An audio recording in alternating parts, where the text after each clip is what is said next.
Hello and welcome to another edition of the Eternal Journey. I'm not quite the Platypus King, but as a citizen of Platypus Island, I am proud to bring to you this, the most magnificent deck list of all time. Look at this. Premium Eilyn. Delicious. So Platypus is probably in top 8 from playing this deck, just absolutely smashed their way up to like 5-0, and it just, put a little bit of fire in my belly. It's time to record a video for the weekend. So let's get out of the Platypus King outfit and back into the old usual style.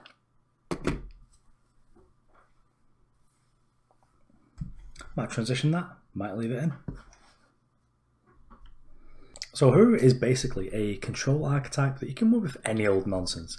And what we've chosen today is to go with the Sword of the Sky King and Channel the Tempest, but we've got a separate plan of Eilyn Clan Mother, which is not only excellent as it's access to silence and just a huge endurance body, but it works really nicely with the Daraka Queensguard.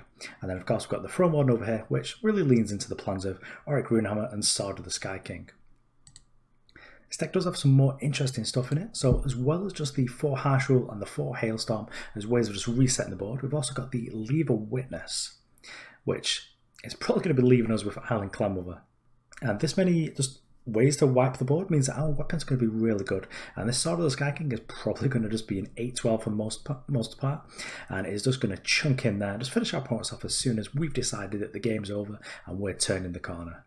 There's a lot of resilience against like discard effects as well as burn, because we do have the set of Eilyn's favours here, as well as the Cobalt Waystone, so our face should be pretty protected for the most part. And I do like playing Hooru because this is probably going to gain the most from the new set, because it will be getting its crest. But let's get on to those games and see what the deck can do. Okay, on the play, and this hand is unkeepable. Be sort of tempted if it was like a second power in here, because we could also Eilyn's Favourite to free and then just have Hailstorms keep us in, but with just 1 power it's just not quite enough. And this is not much better, because we are going to struggle unless we find our second justice source, but because we have cards like Strategize and Wisdom of the Elders, then we should be able to do something. And this is Diplo Seal into Shadow Source, so I'm going to Eilyn's Favour just protect ourselves from a sabotage. But setting up a Hailstorm against a deck that has Diplo Seals and Shadow Sources, Hailstorm's probably going to be great if this is something like Gunslingers. Okay, so this is Argent Pot, it looks like. And Rats. Varus Favour just trades about Eilyn's Favour. But we will be back onto Aegis again next turn.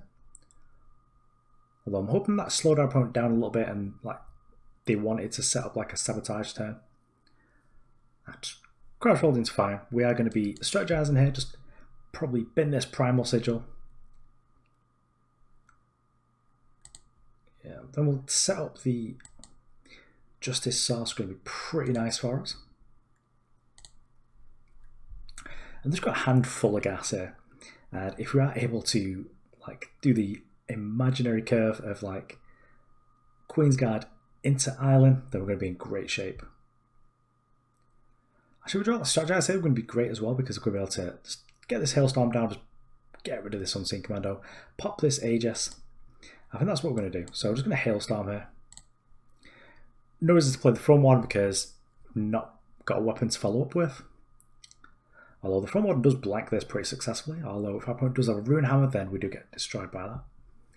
So for the most part, I'm just hoping that our opponent just like play something like a Tarot or something here. Okay, well, the Bloodlight's sort of fine. Okay, well, we just draw perfect, so it just doesn't matter. As we'll Wisdom the Elders first, because if we do find a power, I'd like to play it. And I'll just Vanquish this, and I really want to play Queensguard into Clan Mother, so if our opponent can oblige, I'll just play something that doesn't have endurance, so no Tarots, please. Architecture is sort of fine here. So there's a Rip Knife Assassin. I'd sort of prefer to, yeah. Let's just Queensguard this, play our power out.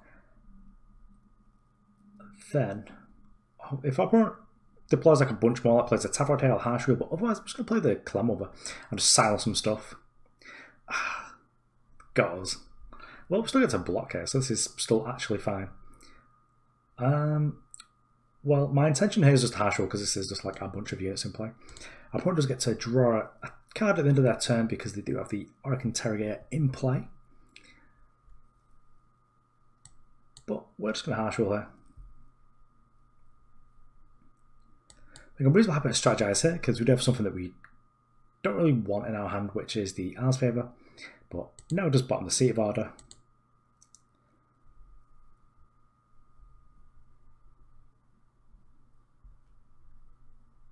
And Taproot's got some nice sharp horns, but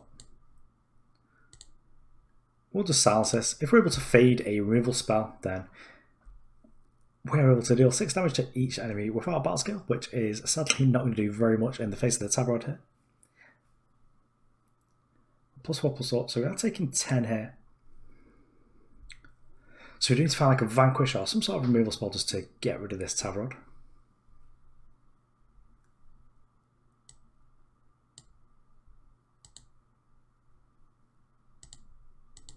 But we do get to maybe tempo out for a turn here.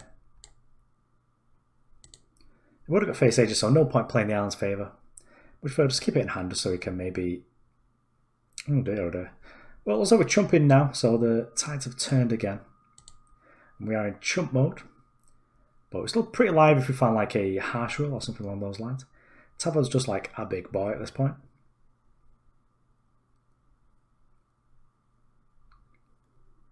Okay, well, this is us dead, which is a shame, but just let them know who's boss.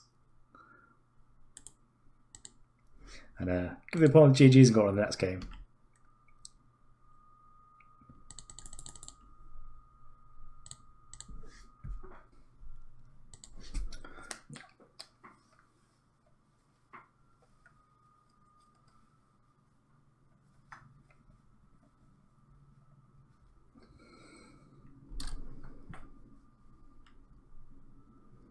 Okay, so this hand's got like Vanquishes, which could be quite good, but reasonable late in the season against like a diamond player, so they could just be dead cards. So I think we'll redraw this if we find something a little bit more exciting. And this is a little bit more what we're looking for, really. We've got Wisdom of the Elders and Hailstorm, so our turn 3 is going to be pretty great. Although we're on the draw, so if this is like an only warning, then I'm going to be pretty sad. But at least we'll get some value off the Vanquish if I loads up a load of war cries. But it looks like Diplo Seal for a time source, which is sort of curious, not sure what it could be. Maybe it's just like Explorer Aggro or Proxy Token. Oh, okay, so it says TJP. So the Hailstorm's actually quite okay, but the Wisdom's going to be good too. Because it looks like I put on quite a slow draw here. Yeah, Hooru Pacifier is fine. Let's put the Waystone just to keep our bars nice and balanced. Probably just going to Wisdom here, like no reason to do anything. Our opponent does get to hold up stand together for like most of the game, sadly. And we are unable to Runehammer this, which is a bit of a nuisance.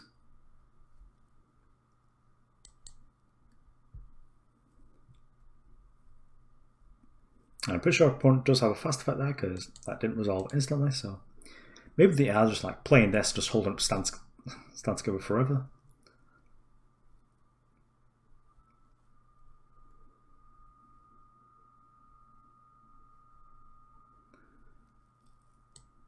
But now I think we...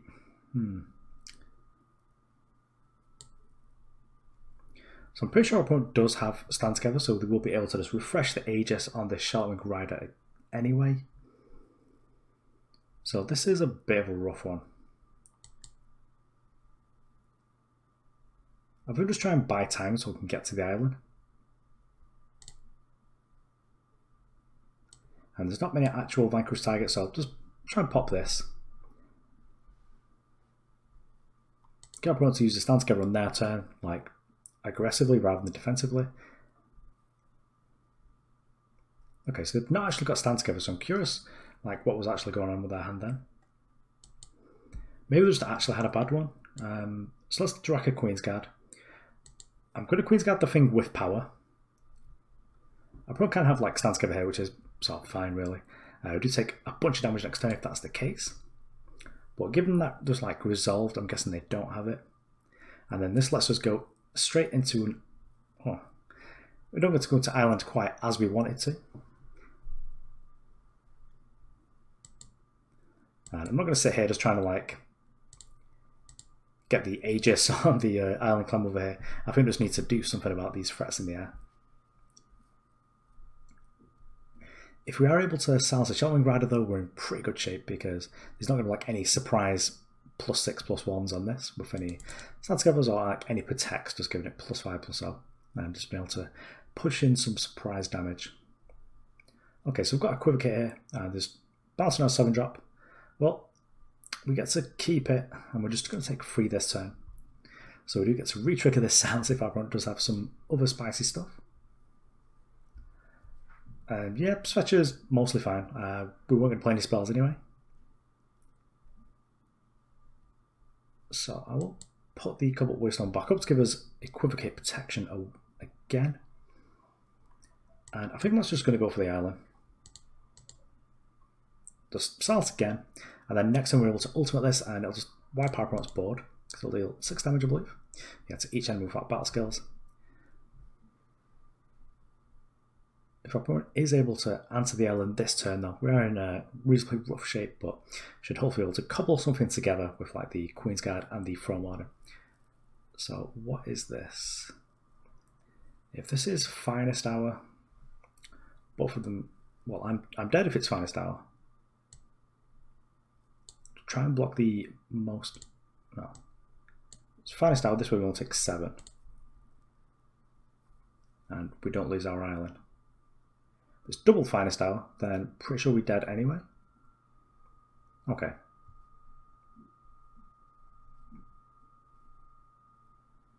Well, this is fine. Just use the ability. Yeah, no more traitors. Good line. Eilyn's cards have just consistently got like the best voice lines in the game. And it's quite rare you actually get to see that one because you do have to play a 7-drop and then pay 8 power to actually use it.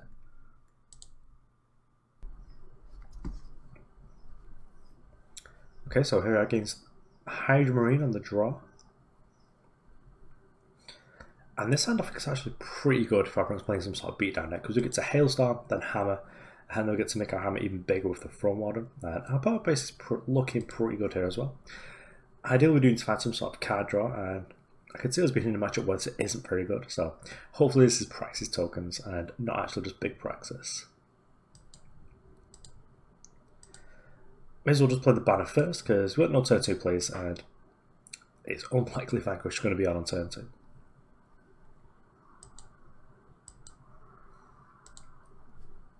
Let's fetch well Primal Sigil there.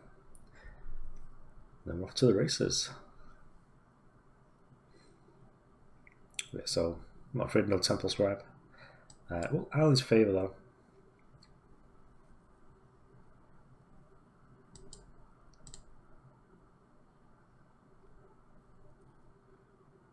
Okay, Relic Raider is probably enough to prompt me to Hailstorm here. Hailstorm is not going to be too good against our opponent if we don't have a second Hailstorm to back it up and turn it into like sort of cobbled together harsh rule. So we'll actually Hailstorm here because I don't want our opponent to draw like 2 or 3 cards off their Relic Raider. I could have Runehammered it of course, but then we'd lose it to the Temple Scribe. That's not a great spot to be in really. And ideally don't want to have to vanquish this, but it just makes our other players like the Warden and the Runehammer look pretty silly, so we sort of priced into it. And I will Eilyn's favour here just to get a Sigil out of our deck. The effect's pretty medium when you've got like a 75 card deck. So I wouldn't recommend trying to focus on deck thinning or any nonsense like that. But we do have a lot of card draw, so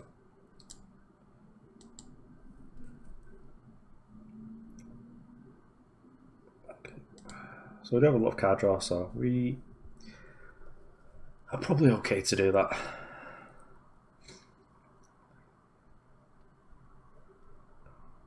Right, well, now we get to have it all. So we've got the second point of armor, so the Temple Scribe doesn't kill our Runehammer. And we get to kill this. Our opponent does gain 3 lives, but them gaining 3 isn't the end of the world, really, because when we do come to actually kill our opponent, it's going to be in chunks of 6 and 8, so... Daraka is a bit of a nuisance, especially when we've already got the time sources to be able to keep bringing it back as well. Okay, well... yeah, Eilyn doesn't care.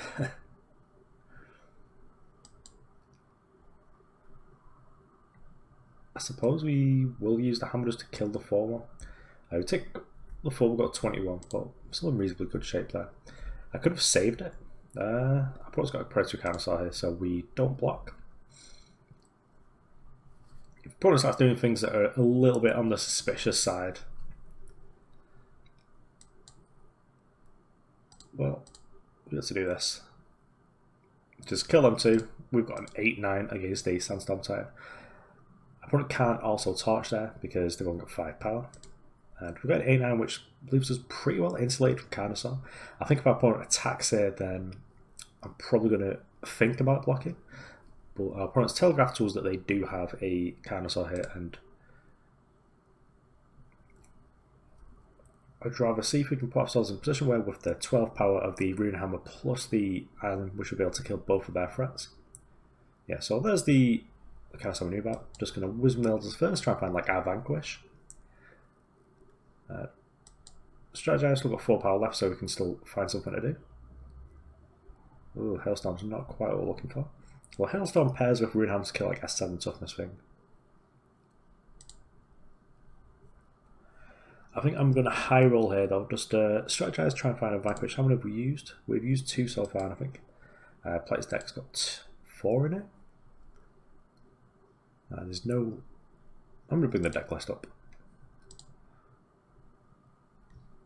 So we've got 4 Vanquishes and no Permafrost, so I think because we've got another Strategize, we'll find another win condition. I can tack in here for 8. If our opponent blocks, we get to deal a bunch of damage to one of the things and then kill the other thing with the Runehammer. So we'll deal 6 damage to this, 2 damage to the other one, and then we get to Runehammer and kill it. And then we get to sort of take a reasonable amount of damage next turn because we can kill anything up to 7 toughness. But let's strategize first. I don't really need Hooru banner, and it's a good job we didn't strategize last time because we wouldn't have found anything. So let's just from Warden kill this. It's basically the same as Hailstorm there, but we have to save the Hailstorm for a little bit later. If I play something like a Sandstorm Titan, we're still able to kill it. Okay, so Purify plus second Purify plus Torch. Okay. So we'll use like 3 cards to kill our From Warden, and our From Warden killed, well, one of their cards temporarily. Also got this Lethal Witness, which is potentially going to be nice, but it's unlikely our opponent's going to be able to quite get ahead here.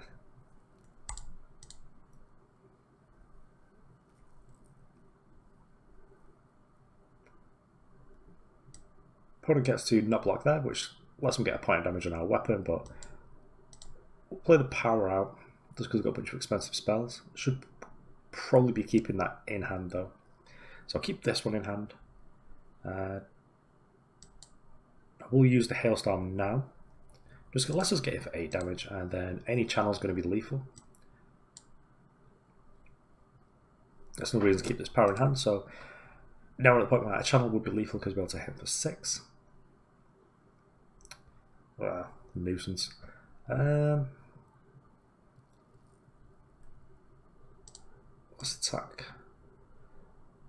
Our opponent just doesn't even block here. But if they did block, then we'll just be able to Hailstorm and chunk them. Okay, so we get to do this then. It's nice. We do need to fade like a unit or a spell for our turn.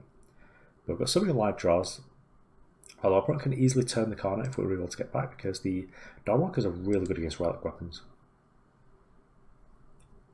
But let's go. Just do a Seek Power, so I'm going to be able to get through it.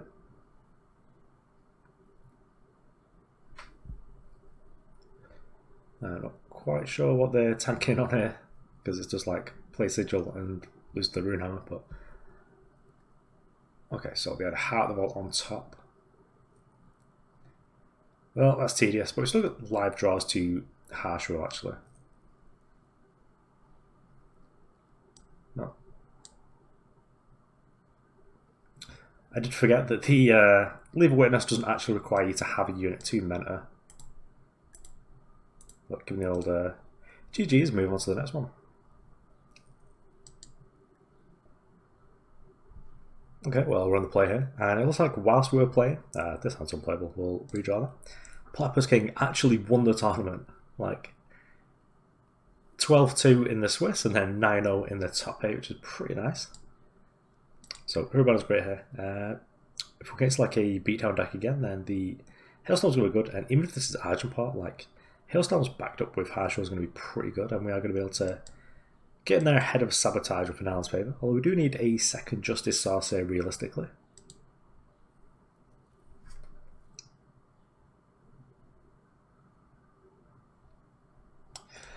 We are Hailstorm flooded, so we can probably just like use this as like a 1-for-1 removal spell.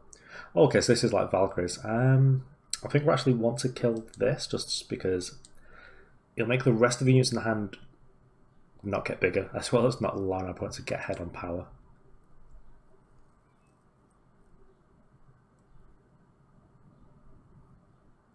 Yeah, that's fine.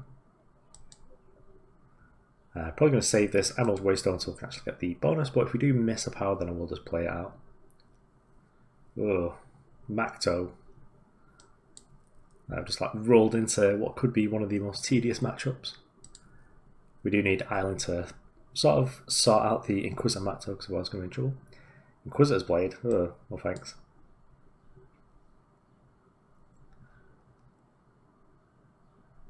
That's quite thematic though. Well, from Warden getting there, need to get some sort of pressure going. Oh, so it was actually just like an Argent Part deck with a carrier in it. Cool. We're going to Vanquish this because Tabra can just like take over the game. And we get to keep our Hooru's and Hailstorms in hand.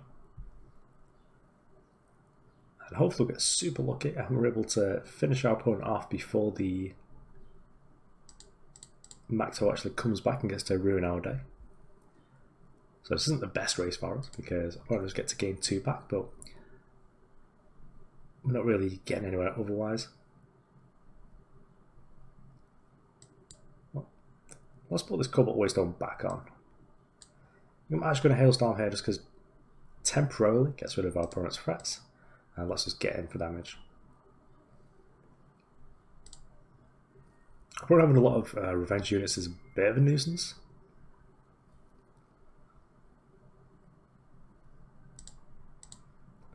I've still got Face Aegis, so I'll keep this in hand. As well as if we just draw a channel. Oh. This Inquisitor's Blade is pretty nasty. Oh, our opponent is going deep, so I'll just like Weapons Tribal here. This is going to get vanquished at Nightfall as well. Yeah, vanquishing this. I was playing Argent Part, so I can't just like play the Daraka Queensguard and just expect it to survive.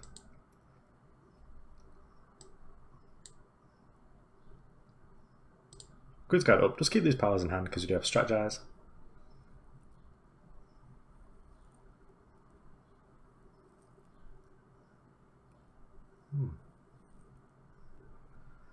Well, Cobalt Waystone up again. Can attack with both. Everyone can double block on the Daraka, or they can just try and do this easy block here. But then we get to Hailstorm, which kills one of our opponent's threats permanently. Oh, Macto's now got Aegis, that's tedious. Well, I suppose I'll leave it in play.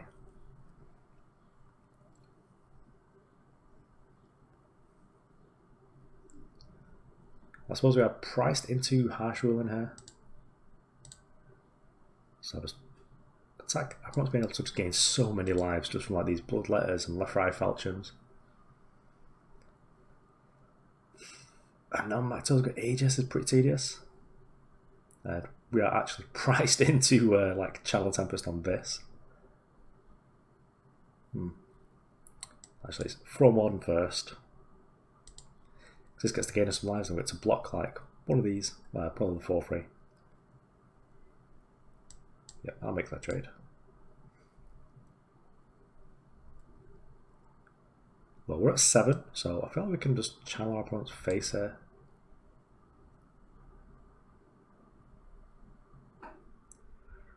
Our opponent does play like millions of weapons, so that could have been a mistake and they could just kill us here.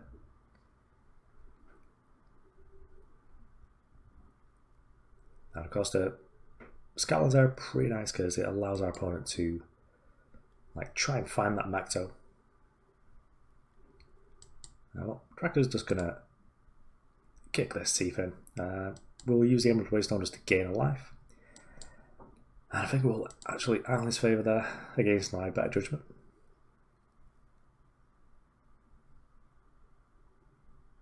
Oh wow. It's a good job we stunned that. Let's get some Runehammer here.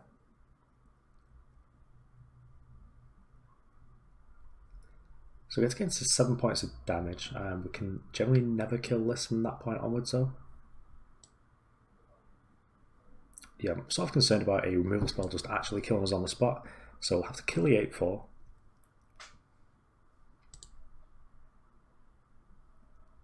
Attacking for 7 here. Then our opponent very likely has to... Yeah, so our opponent wasn't able to overcome, but that was a bit of a difficult match. Our opponent had a lot of cards that we had to play around for quite a while. But I did like this sort of Minotaur sub-theme that he had going on.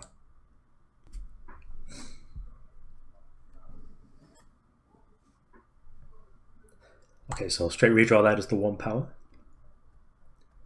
This is sort of bare. We've got Eilyn's Favours and we've got Strategize to be able to find us a Justice source.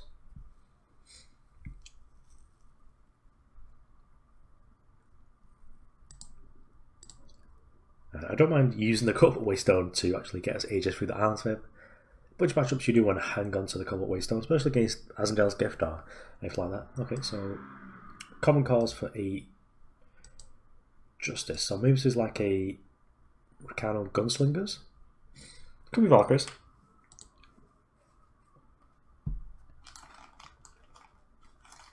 Yeah, it's looking like... Oh, Ricano Valkyries. It's interesting. I mean, now we don't have additional copies of Hailstorm. If I had more copies of Hailstorm, I'm happy just to throw one off here. I think maybe our opponent just like... If they spend their turn just doing this, that's sort of fine. We shouldn't need Aegis too much in this matchup. And if our opponent spends their entire turn just ramping, then I'll just chuck out the hammer. Okay, well, they made a sword of a carry, so he carry a tribal over here.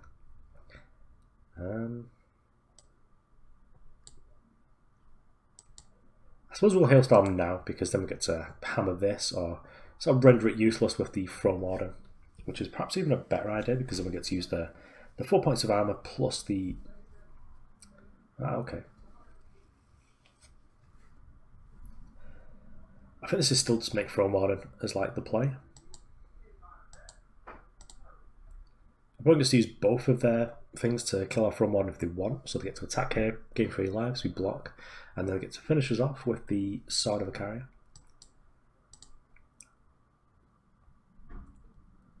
So this could be a finer style. Let's like what's where it is.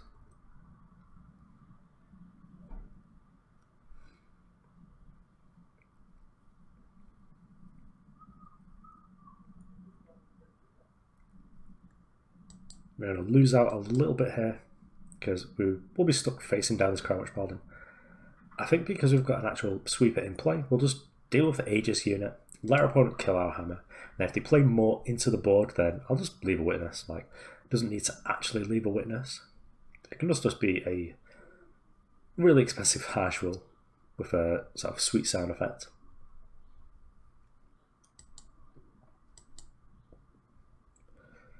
Okay, well, leave witness, here we go.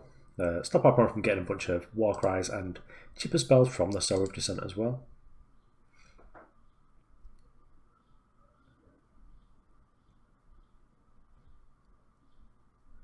This commander could be a bit of a problem. Hang Fire on the 8th power. I'm just going to use the Island's Choice just to kill this. We'll get 2 war cries out, which is going to be a bit of a problem because I start running out of gas here.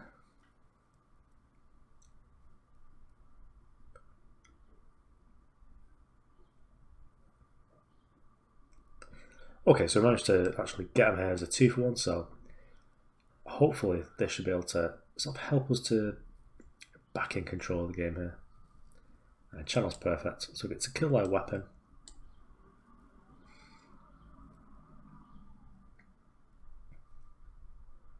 Draw some cards and hopefully be able to get back into it.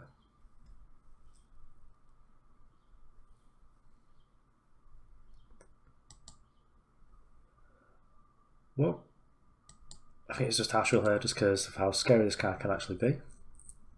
And also, our 4-4 and our Hailstorm are not looking very good in the face of it, so just get rid of it. And there's a 5-5. That's a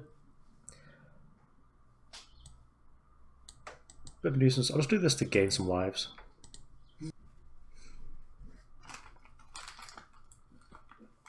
So now Pro's played something else to the board.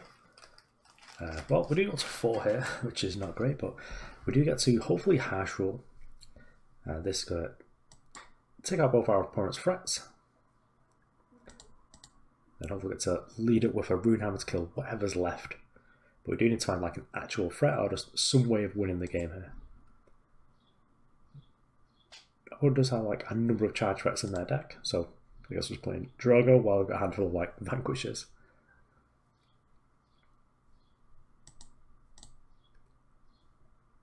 And I suppose this is the fun, interactive gameplay you came for. Vanquish is potentially good, but if our opponent does draw in a carry, then we are pretty dead. What can I do with that? Put us on a fast spell, but this is just a finest hour, then we get to Runehammer it. Or actually just Vanquish is perhaps safer. Well, this gains us life as well.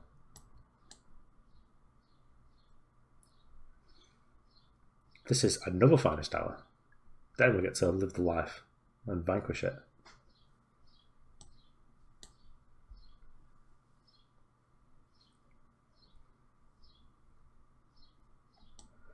We'll pull a Waystone just to give us a little bit extra armor here.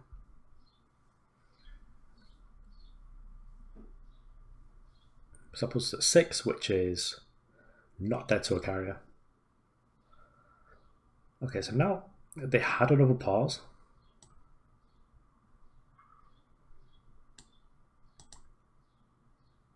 I'm just going to stun this for now. I don't want them to just get us down to 1 with a finest hour, so I'll keep this here for like another turn. Opponent can easily just vanquish this and get in and kill our weapon, which is pretty bad for us, but came to fight here.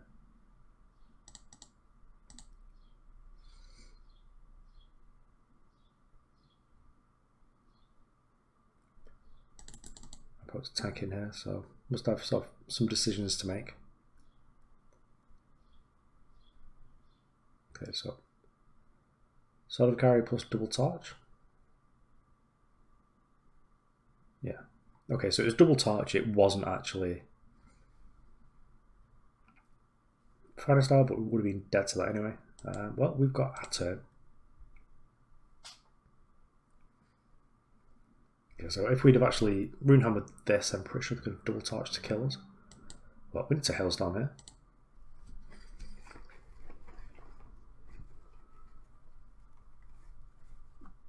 Whoa.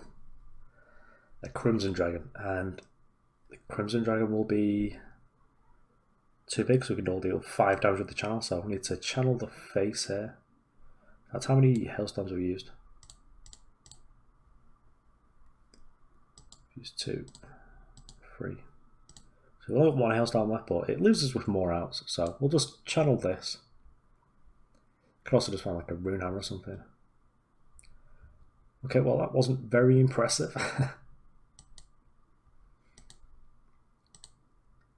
suppose we need to stun this and hope to fade a Vanquish.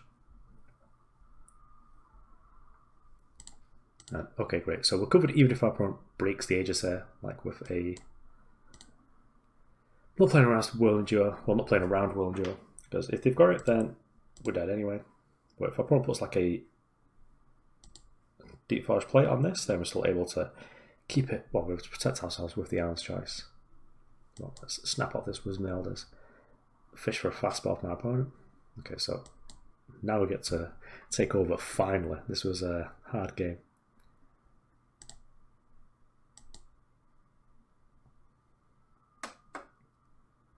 Right, okay, so attack for 7.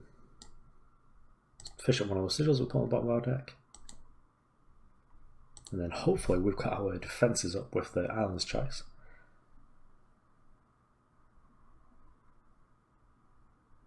Rats. Well, I suppose we'll Wisdom of the Elders again. And again. Okay, so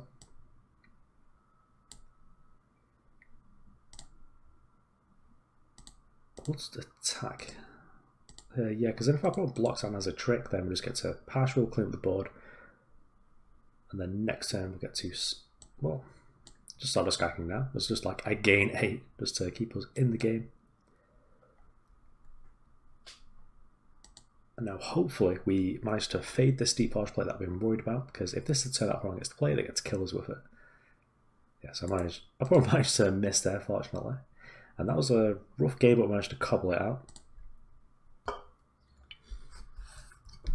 Okay, so this video was brought to you and sponsored by Zero Sugar. Multi-pack sold separately. But congratulations to Platypus King, because they actually did take the tournament down with this deck, and they went like 12-2 in the actual Swiss portion of the event, and then they went 9-0 in the top 8, which was pretty cool. It's nice to see them actually bringing it home with a deck that they were sort of told, you don't want to play Queensguard and Iron Clans moving forward and all sort of stuff. You just want like 4 channels, 4 Sword of the Sky King. But Platypus don't care, just plays what they want and does really well with it. So that was nice to see. But overall, I quite like the deck. I did end up having to split into 2 halves because I stopped recording last night to watch Platy actually play the ETS with it. And then, as you can hear, it's quite early in the morning here, so there's probably birds being picked up on the microphone.